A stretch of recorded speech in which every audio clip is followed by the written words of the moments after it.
Pirated SPG. Striktong patnubay at gabay ng magulang ang kailangan. Maaaring may masiselang tema, lengguwahe, karahasan, sexual, horror o droga na hindi angkop sa mga bata.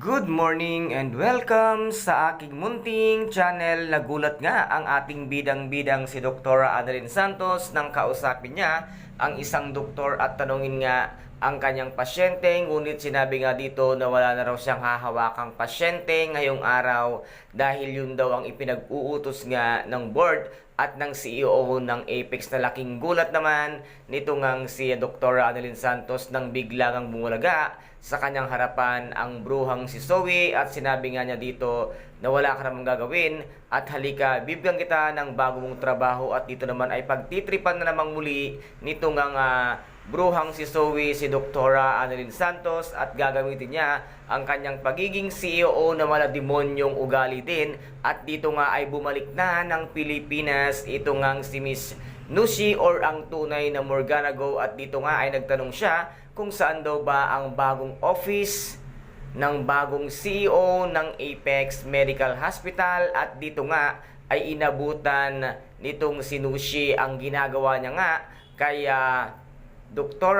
Adeline Santos kung kaya't ang ginawa nga dito ni na Nushi ay bigla niya ngang sinabunutan at hinablot nga itong ang bruhang si Zoe at isinubsob niya nga ito sa timba na may tubig. Na laking gulat naman ng ating bidang si Dr. Adeline Santos ang nakita niya at nasaksihan niya sa kanyang harapan kung ano ang ginawa ni Miss Nushi nga sa trying hard na CEO ng Apex Medical Hospital na ang bruhang si Zoe na wala naman siyang karapatan ni Singko, wala siyang pera at ngayon nga ay babawiin na nito ngang si Miss Nushi ang kanyang karapatan bilang isang Morgana Go dahil tapos na ang maliligayang araw ng mag-inang demonyita. Kaya guys, ito po ang ating pakaabangan dito nga sa abot kamay na pangarap na kung saan ay napaka-intense at kapanapanabik ng bawat eksena. At kung nagustuhan po ninyo ang aking videos for today, paki-subscribe na lamang po ng aking channel,